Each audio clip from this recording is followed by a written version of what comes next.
जय तिंडालिका माता, जय तिंडालिका माता.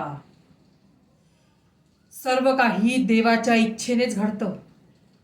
मानवाचं आयुष्य हे अदृश्य धाग्यांनी विणलेलं जाळ आहे,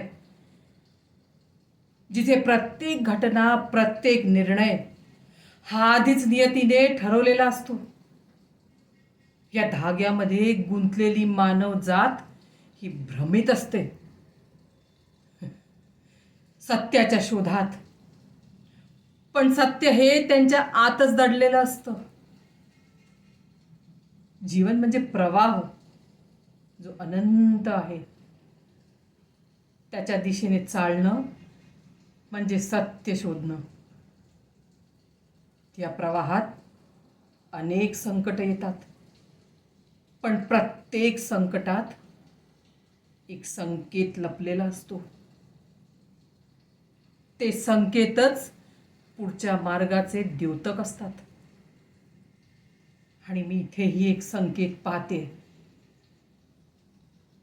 एक सूचकता.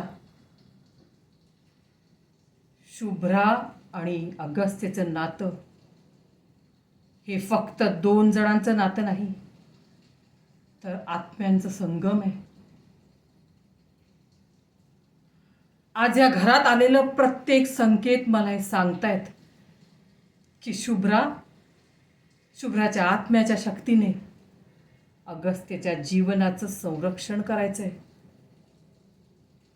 हे लग्न म्हणजे त्यांचं भवितव्य निर्धारित करणारा एक आध्यात्मिक बंध आहे. आणि हे लग्नच त्यांच्या संकटाचं निराकरण करणार आहे. सर्व काही नियतीच्या हातात आहे. प्रत्येक संकट हे देवाचा संकेत असतो, जो पुढील मार्ग उघडतो. फक्त त्याला ओळखायचं असतं. जय तिंडालिका माता, जय तिंडालिका माता, जय तिंडालिका माता.